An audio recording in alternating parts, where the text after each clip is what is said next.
Sem sombras de dúvidas, depois do fraudulento resultado perpetrado pelo ministro ativista da vergonhosa Suprema Corte Brasileira, senhor Alexandre de Moraes, meu grau de arrependimento por ter deixado o Brasil é zero. E esse é o meu resumo. Houve um tempo em que eu fui muito político, quando na adolescência ingressei na Faculdade de Direito de Olinda, onde de direito eu acreditava na doutrina da esquerda. Nomes jamais esquecidos por mim, que eu julgava serem ideais nas condutas, no domínio da ética, da moral e nas rédeas como gestores do povo. Eu seguia fielmente o padrão a me apresentado e me deleitava nas grandes oratórias e comícios que chegavam aos meus ouvidos como ensinos de civilidade e fineza. Eu ficava completamente fascinado pelas colocações de palavras tão belas, humanas, progressistas, modernas. Era exatamente o modelo que todo cidadão almejava na sua vida. Era padrão, paradigma de uma sociedade igualitária e humana. Era a perfeição que todo o planeta sonhava. E eles tinham uma fórmula de como alcançar isso. As audições desses políticos da esquerda brasileira eram fantásticas. Minha emoção era tanta que eu nem percebia o grau de ingenuidade em que eu era impregnado. Nada de ninguém eu admitia ouvir críticas desse fantástico preceito da esquerda.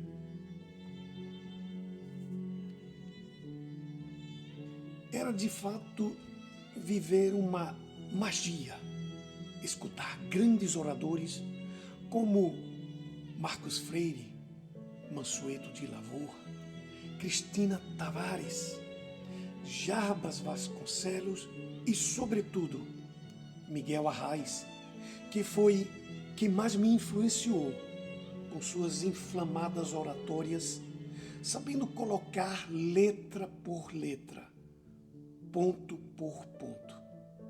Foi ele que me convenceu, por fim, a entrar na política depois de ouvi-lo algumas vezes. Desse momento em diante, havia eu decidido ser um laborioso do preceito da esquerda do Nordeste do Brasil. Comecei a escrever crônicas políticas, ao invés de poesia ou música, e remetia com ousadia meus textos aos jornais O Farol, de Petrolina, O Cibolão, de Cabrobó, Jornal do Comércio e Diário de Pernambuco, do Recife, e, sobretudo, aos jornais de rol estudantil de Olinda e Recife. Minhas crônicas eram pitadas críticas aos governos municipais e estadual de Pernambuco, que não era de esquerda, mas que, na verdade, faziam parte da panelada. E isso, com o tempo, pude eu descobrir. Sacrifiquei dias e noites no entusiasmo de levar ao pódio, pela segunda vez, o Dr. Miguel Arraes, que acabava de voltar do exílio depois de uma temporada no país africano da Argélia, onde ainda existem os piores índices de liberdade, igualdade social, regida há anos por uma esquerda falida. O período da ausência do político Miguel Arraes foi deveras uma época de prosperidade para o Brasil, atingindo um patamar respeituoso no cenário político mundial.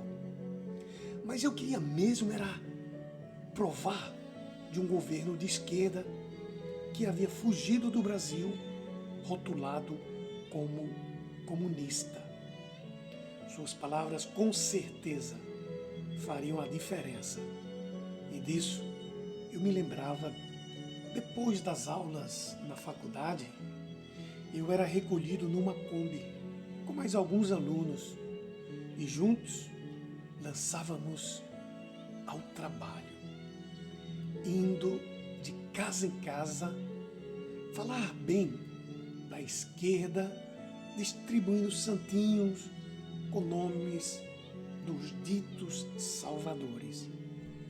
Passávamos horas sustentados com suco e cachorro-quente dia após dia, sábados e domingos. Esse meu esforço e esse desejo foram alcançados. E eu presenciei o Dr. Miguel Arraes subir ao pódio e receber a faixa de governador de Pernambuco. Esse estado que não me viu nascer, mas me viu crescer. Minha vontade procedeu e me senti realizado.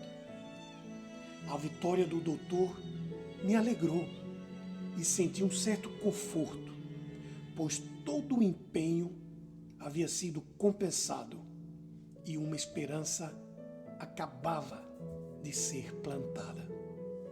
Mas que nada, que tamanha ilusão dosada de grande decepção, depois de contínuos retrocessos na vida do cidadão nordestino, desse sofrido e enganado Pernambuco. A imagem complacente dos grandes pregadores que subiam às tribunas com suas palavras encantavam a todos e me embriagavam de possibilidades. Tudo isso não passava na realidade de puras fantasias, de contaminadas balelas, de imensas falácias, de enganos e muitas mentiras. Aqueles belos efeitos auditivos de palavras belas já não existiam mais. A realidade chegava e o desapontamento só aumentava. A duração dos dias, semanas e meses ficaram sem solução a uma crise que atingia todos que depositaram sua fé nessa ideologia. Esses meses me pareceram séculos e a tormenta me equiparava a uma eternidade. E eu não via outra saída digna que deixar o Brasil. Minha saída do Brasil, com passagens por Nicarágua e Cuba, me mostrou que eu havia tomado acertada escolha. E o manipulado resultado da eleição presidencial de 2022 no Brasil, orquestrado por Alexandre de Moraes, só me mostrou a constatação sólida dessa condigna decisão.